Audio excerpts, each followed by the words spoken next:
New revelation about my ex-narcissist. Yes, I look bad because I've been laying around all day. It's like one of the only times I've done it, and like I don't even know when. Usually I'm on the go all the time. Anyway, this is for my documentation. It is Saturday, September 11th, 2021. God, I look terrible today. Oh, what the hell's wrong with me? Anyway, what it is, okay, so I was just saying this mantra kind of thing. It says, I'm sorry, please forgive me, I thank you, I love you. And right after that, I felt what happened, what's been going on with my narcissist. He feels like, well, see, there's something that he threw in my face that I've never heard him throw in my face before. And that was that I evicted him. At first I was like, what the hell are you talking about? I seriously didn't even understand what he was talking about. This was last weekend. And then I figured it out. He was yelling at me because I evicted him in June of 2020. Now, you would figure that he would be happy about that because he apparently has this new life with his new girlfriend and his RV, and he's living an hour and a half from me, and he, as far as he told me, he had a new life. He was happy because he had a new life, but he's still stuck. He's still stuck in what was between him and I, and God, terrible. So he's literally having he's feeling so unloved. By everything and everybody right now. Everybody that, he's not getting any attention. With Kyle, it doesn't matter how much attention you would give him. You could be literally laying in his lap and it's not enough for him. It's he was always accusing me that he was invisible, that I didn't listen to him, I didn't hear him. Even if he's whispering in Walmart, I didn't hear him. I'm like, I'm sorry, I didn't hear you, I'm sorry. Say it a little bit louder so I can hear. I don't want the whole fucking store to hear me. That kind of shit. So, this girl doesn't understand him, and she doesn't understand his needs. And so she got, after he finally got rid of me and he got no narcissistic supply off of me, he went full blown, she was number one. She had to become number one. So he wasn't able to get it off of me anymore. He was probably getting it off of Janice a little bit, but not very much. And so, for some reason, Janice was narcissistic supply for him. And I know she was over at his house all week. But he didn't like her. I don't know what the hell. She was just a piece of ass. Which is really surprising for me considering Kyle, because, she served her purpose for when she did. She never found it. She never realized what he was. But she served the purpose in his life for a little while, and he just got immediately sick of her. And I think that's when entered in Crystal, because all of a sudden he's like, Crystal, that's who I want to focus all my attention on now. And he would drop hints to me, oh, this girl that's working with me now, she works so fast, she doesn't even take a break. He wanted to talk about her with me. And I was just like, oh, okay. Why was I going to be jealous of somebody that was 25 when he was 49? He's like, she's younger than my daughter. And I was thinking to myself, okay, well, that's good. I never did anything other than say, okay. I literally didn't feel like talking about her. It was just some girl that worked with him. Kind of like he had a McDonald's employee. I don't know, But no, he wanted to talk about her because he wanted her. So he put all his effort into getting her. And she knew. She was like, I can play this dumbass. I can play him. He's an old man. And let me tell you, I did the same thing before to men. There was a guy named Lee not my ex, but a guy named Lee. And I was very thin, and I was young, and I didn't have anything for him. I didn't feel anything for him. I'm starting to wonder if I was not a narcissist at that time, and God broke that off of me.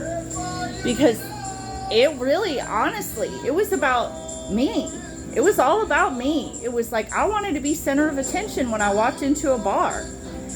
And I don't know if that was just a woman, if that was just me being a woman, a young woman, or if I had narcissistic tendencies. Like, because with this guy, Lee, he was all in love with me.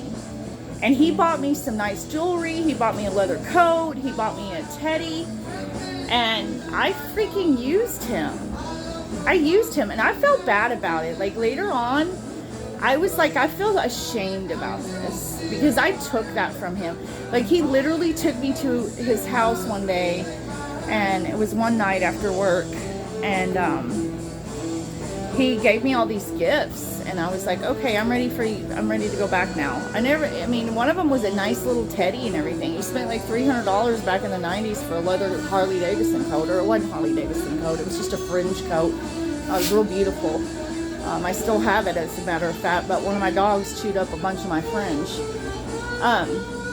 So he, I know that's what she's doing. Like, my narc is literally giving her everything that she's asking for and wanting because he wants her so bad.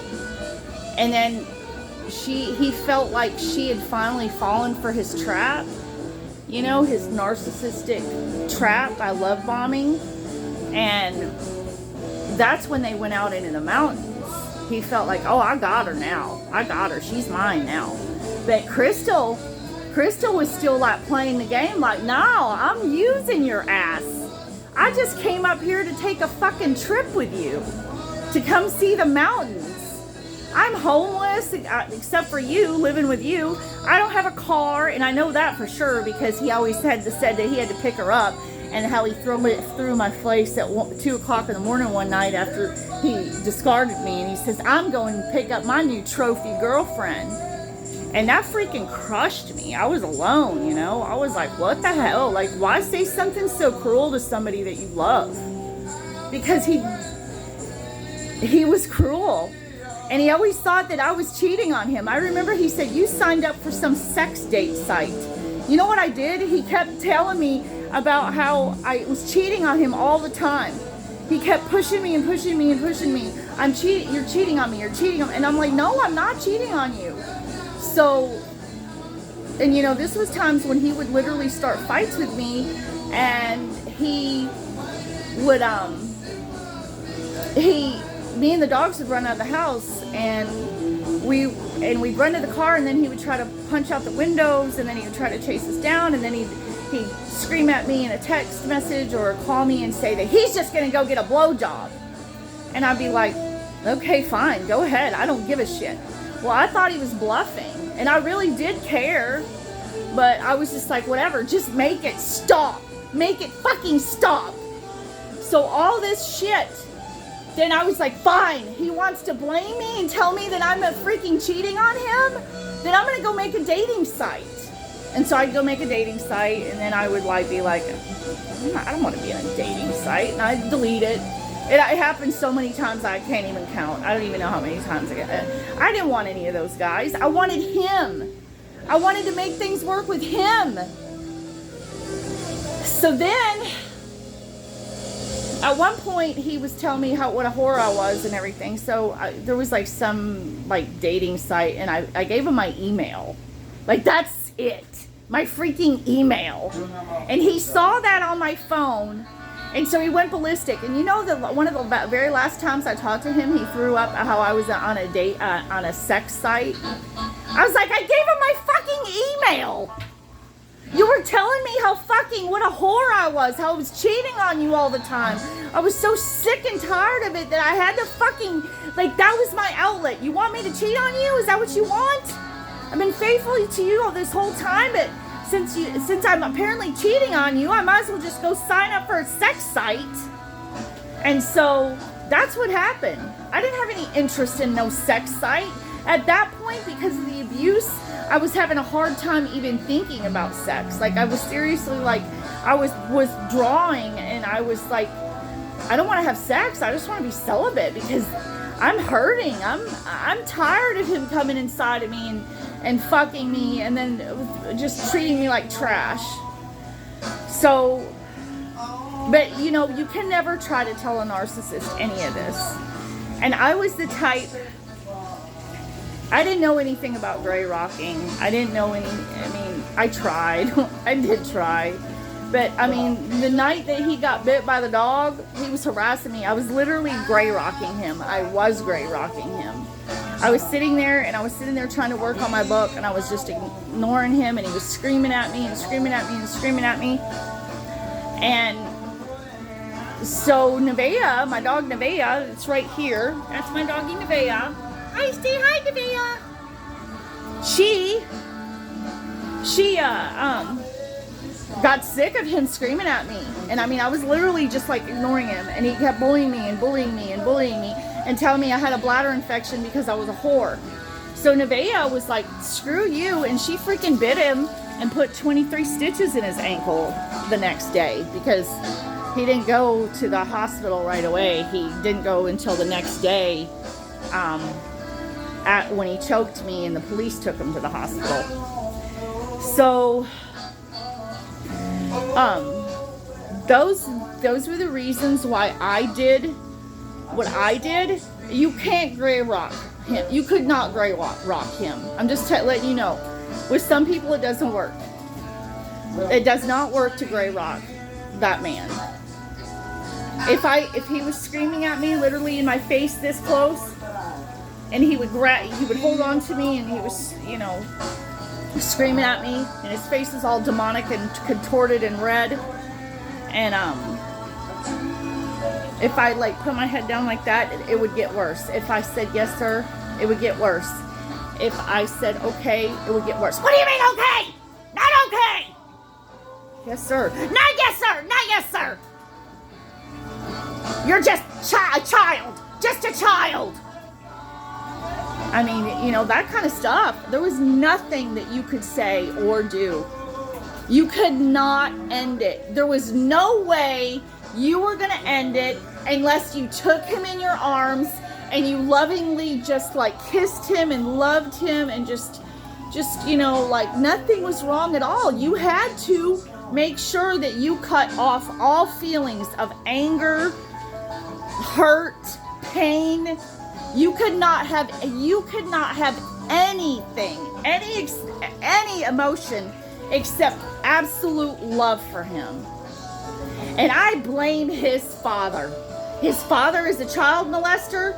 He molested and raped Tammy, which is his sister. And God told me that my narc saw it happen. And I cannot tell you how many times it happened. It might have only happened once. It could have happened 10 times. It could have happened 20 times. I don't know. But I know I saw in my vision, I saw him standing there as a little boy in the doorway and George on top of Tammy. And Tammy's like 6 years older than him or something like that. So say Tammy was 12. My narc would have been 6. And I saw him as a little boy, about 5 or 6 years old, standing there in the door, like wondering what's happening. Like, why is my dad doing that to my sister? And he had to cut off all feelings. He could not have any feelings for his sister. He had to be like, that was it. No feelings, none at all. No feelings for his father, no feelings for his sister. It had to end right there, and that's what changed him. The rapes of his sister changed him. It's sins of the father. That's what happened. Sins of his father. And his father affected me. His father did this to me. Because he indirectly hurt me because of how he hurt my narc. And I'm telling you what, I really honestly believe that if it wasn't for what that man did to my narcissist, that my narc and I could have made it. We could have had a life together. We could have had a life together. I feel in my heart that we were supposed to be together. But that man destroyed that little boy.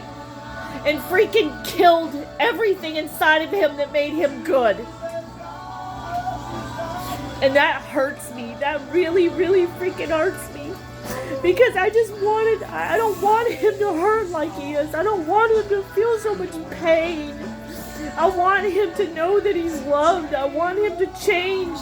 Oh, I want him to go to heaven. I want him to see that he has mental illness. And everybody says that these narcissists can't change, that there's a legion of demons in them, is basically what they say. And that they're never going to change. I can't believe that. I have to have hope. And not in order to get back with him. That's not it. There's way too much hurt and pain. But I want him to go to heaven. I want him to know what love is, and I want him to feel the love of God around him. And I am praying every day that he will feel Jesus, and he will know that he is loved, and his heart will be mended. But I know that it's going to take isolation. He's literally going to have to be separated from society in order to completely make a change. He can't just go woman to woman to woman and think that he's going to make a change. He's got to be separated like in prison again and have a whole heart transform. That's the only thing that that can happen. He's got to have his whole heart transformed. And the only way to do that is going to be to isolate him and bring him so far down that he is unable to get up by himself. He's going to have to count on God to get him up. And these are the things I'm praying for. Because I don't want him to go to hell. I really don't. Like, it hurts me so bad because I see that little boy. And I see that little boy that was so cute that I knew. Who was like 12 and I was 15. Or 11 and I was 14. I don't remember. Something like that. And I see that little boy. And he was so cute. And when I looked at pictures of us the other day, I saw that light. It was still, I know he was drawing it off me because that's when he was being very abusive. But I saw that loving light in him. He still had a little bit of light in him. He still had a little bit of human in him. But getting older and all the paranoia, they thinking that projecting everything on me, that I was the cheater, it made him insane. And like he seriously, like when I got with him in 2016, he was bad. He was very mentally ill. But through the years, the months, as they rolled by, the mental illness got worse. And as his mental illness got worse, mine got worse. And I know I have mental illness now. I know I do. I don't know how to stop it.